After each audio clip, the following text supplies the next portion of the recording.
Olá, aqui é a Helga. Trago uma série de vídeos sobre a conversão de Alexis Carrel.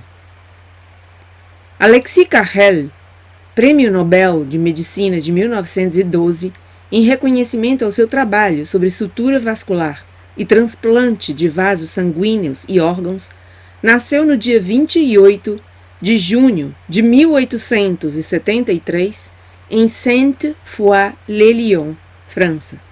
Aos 4 anos de idade, mudaram seu nome de Marie-Joseph Auguste Carrel para Alexis Carrel, em homenagem a seu pai, que chamava-se Alexis e que havia morrido em consequência de uma pneumonia. Foi educado pela mãe, até que o colocaram em uma escola jesuíta em Lyon. Em 1889, aos 16 anos, obteve o Baccalauréat et Lettres e o Baccalauréat et Sciences no ano seguinte, em 1890. Entre 1896 e 1900, foi interno e em 1900 obteve o grau de doutor. Trabalhou no hospital da cidade enquanto estudava anatomia e cirurgia. Em 1904, foi embora da França por causa dos problemas que teve com alguns colegas de profissão. Ele estava impressionado com os milagres de Lourdes e expressou publicamente sua intenção de estudar cientificamente aquelas curas. Com isso, ganhou a inimizade, tanto do clero francês como da Faculdade de Medicina de Lyon. O Dr. Alexis Carrel era um homem de ciência e, por ter sido educado em uma escola laica, havia perdido completamente a fé. Mas, intrigado pelo que se dizia das maravilhosas curas de Lourdes, resolveu pesquisar por conta própria o que havia de verdade nelas. Ele mesmo escreveu o relato do que ali experimentou, usando em sua narração o pseudônimo de Lerach, seu nome lido de trás para frente, como um modo de proteger-se dos ataques dos colegas da Igreja Francesa e da imprensa maçônica. Um resumo do seu livro foi publicado no número do mês de dezembro de 1950, da revista Seleções do Reader's Digest. Desgraçadamente, o livro de Alexis Carrel, onde ele relata sua conversão, e através do qual eu, Helga, conheci essa bela conversão, tenho-o em casa, mas está perdido entre outros livros. Já o busquei incansavelmente, com a finalidade de trazê-lo aqui ao meu canal. Mas como sempre ocorre nessas circunstâncias, só vou encontrá-lo quando já não o necessitar mais. Na falta do meu livro, o que farei aqui é basear-me em um artigo publicado pela revista Universidade Pontifícia Bolivariana, volume 22, número 80, páginas 355 a 388, e traduzido por mim do espanhol para o português. Com este vídeo, eu inicio uma série sobre o relato de Alexis Carrel, que tomará uns 7 ou 8 vídeos. Comecemos. Viagem a Lourdes, por Alexis Carrel. Comemora-se este ano o centenário das gloriosas aparições de Nossa Senhora a Bernadette Soubirous. A revista escolheu, entre muitas admiráveis páginas escritas sobre Lourdes, este apaixonante relato, datado de 1903, que marca o primeiro passo do ilustre autor da Incógnita do Homem para sua conversão ao catolicismo e revela também a divina permanência do milagre em Massabielle, desde 1858 até agora. Capítulo 1. A locomotiva apitou. Nas janelas dos vagões, umas mulheres, em cujo vestuário se destacavam umas manguinhas e os aventais brancos, agitavam seus lenços. Um velho sacerdote percorria o comboio ao longo da plataforma, acompanhando até o seu compartimento um fazendeiro atordoado e teimoso. Aquele era o chefe da peregrinação. Louis Lerach cumprimentou-o, e ele, apertando sua mão efusivamente, levou-o a um compartimento onde se lia: direção. O trem, depois de dar umas sacudidas, começou a marcha. O sacerdote apresentou o Dr. Lerach a outro eclesiástico com um rosto frio e sorridente. Era o vigário-geral, a quem sua eminência, o cardeal arcebispo, se dignara delegar para representá-lo na peregrinação. Depois, cada um dos viajantes se acomodou em seu assento. Lerach colocou previamente em lugar seguro as soluções de cafeína, morfina e éter, como também a seringa de Pravaz, que constituíam todo o seu kit de viagem. O compartimento da segunda classe achava-se ocupado por 4 pessoas: o chefe da expedição, o vigário-geral, Lerrac, e no assento à frente deste, uma senhora de meia idade, muito ereta, que usava uma bela saia de seda. Os religiosos falavam com ela com a deferência que sempre usam em relação às pessoas ricas e piedosas.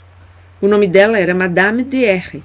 Sobre ela, e na rede de malas, várias bolsas de tecido bordado estavam empilhadas. A senhora parecia ter cerca de 45 anos. Tinha um rosto agradável e rosado, um ar importante, e nas mãos grossas os dedos mostravam-se inchados pela pressão dos anéis. Ela era, sem dúvida, a esposa do presidente de algum conselho de trabalho ou de um membro influente da pátria francesa. O vigário-geral vestiu as luvas pretas de filadis e, tirando da pasta um solidéu de veludo, forrado com uma bonita seda púrpura, colocou-o na cabeça. Depois abriu o jornal conservador da cidade e mergulhou em sua leitura, ocasionalmente fazendo com que seus colegas de compartimento participassem das reflexões que a leitura lhe sugeria, expostas em uma voz lenta e serena. Diante do vigário, o chefe da peregrinação, Abade B, com o rosto suado, lamentava amargamente ter tido que deixar em terra 2 peregrinos, que aparentemente não haviam tido tempo de ocupar os lugares que se lhes havia destinado. O velho sacerdote tinha um rosto ascético. Nos 2 lados do nariz marcavam-se umas rugas profundas, que, descendo até a boca, pareciam arrastar-se até debaixo das comissuras. O queixo destacava-se quadrado e enérgico sob uma boca sem lábios, vulgar, como brutalmente esculpida a golpes de machado. Mas, sob o arco das sobrancelhas, um pouco erguidas, seus olhos azuis brilhavam, límpidos, um tanto vivazes e tão bondosos como os de um cachorro, que transfiguravam o vigor do rosto, iluminando-o com a luz doce e serena. Essa expressão de total simplicidade geralmente só se vê no olhar de crianças pequenas ou no de alguns monges, especialmente no de algum irmão porteiro sepultado há anos no interior de um convento. São os olhos de santo. Só a expressão daqueles já bastava para transformar e tornar simpática a fisionomia vulgar e quase inexpressiva do sacerdote. Sua batina verdosa aparecia nos ombros e parte das costas cheia de pó. Quando se dirigia ao vigário-geral, fazia-o com grande humildade, e tanto ele como Madame de R o tratavam como Monsenhor. O trem corria velozmente em direção a Midi. Nuvens brancas e grossas deslizavam pelo céu, projetando uma luz alta e forte. Aquele entardecer de maio era tão opressor quanto os dias mais quentes de julho. Uma artéria espessa e sinuosa batia ritmicamente na têmpora do abade B, que limpava o suor com um lenço xadrez. O vigário-geral cruzou as mãos sobre o peito e fechou os olhos. Lerrac imediatamente começou a classificar as diferentes observações que conseguiu coletar com referência aos doentes antes do início da peregrinação e a revisar a documentação das outras pessoas. Esses papéis, que lhe foram confiados pelo abade B, eram especialmente certificados emitidos por médicos de família. Mas a maior parte deles pareciam-lhe sem importância, sem significado concreto. Não tinham, para ele, utilidade alguma. Louis Lerrac fazia a viagem para examinar os doentes e ver se, como dizem as histórias de Lourdes, produziam-se realmente mudanças reais em seu estado. Sempre se havia recusado sistematicamente a estudar o que está acontecendo em Lourdes.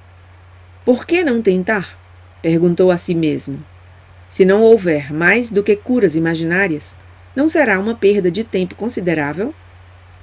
Mas, se por acaso existem efeitos reais, devidos à causa que for, uma vez que o fato tenha sido comprovado de maneira rigorosamente científica, isso poderia oferecer um interesse enorme.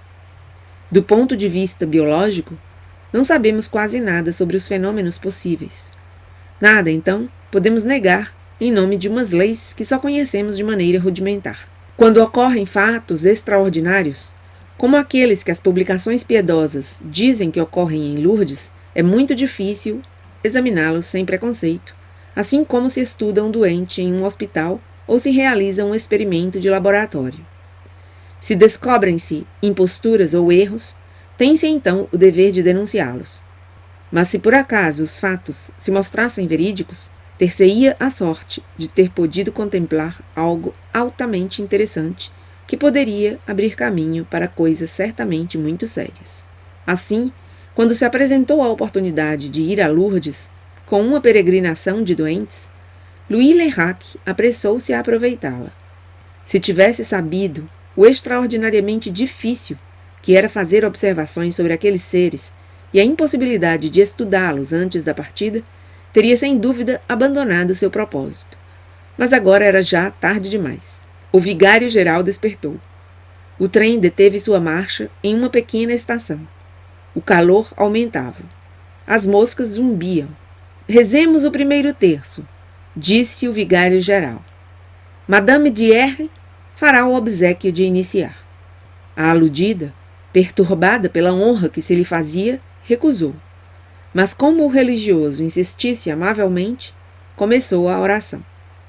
O abade B, com ar abatido, ia passando entre seus grossos dedos de nodosas articulações as contas de seu grande terço de bucho. O doutor Leyrach, descobrindo-se, contemplou-os. Com um murmúrio, as respostas às preces de Madame de R.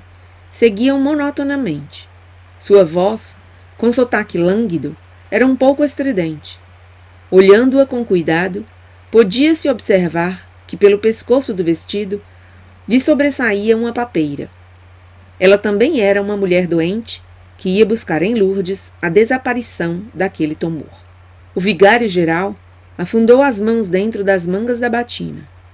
Tinha um rosto fino e pálido, sulcado por 1000 rugas, uma boca bem desenhada, com lábios inquietos, e sobrancelhas proeminentes muito pretas. Ele mantinha as pálpebras baixas e, ocasionalmente, as levantava. Então, via-se o negro brilho de seus olhos inteligentes. Glória ao Pai, ao Filho e ao Espírito Santo, disse, por último, Madame de R. Amém. O vigário-geral informou-se depois de que tal era a cantina onde eles poderiam jantar e a categoria dos diferentes hotéis em Lourdes. Dava a impressão de que ele estava cumprindo uma missão que não era muito do seu agrado e que pretendia torná-la o mais desagradável possível. O abade B sentia inquietação por seus pacientes. Com esta, são 25 as peregrinações que levo a Lourdes, disse ele, e a Santíssima Virgem sempre nos concedeu grandes favores. Dos 300 pacientes, 50 ou 60 podem considerar-se, na volta, totalmente curados ou pelo menos aliviados.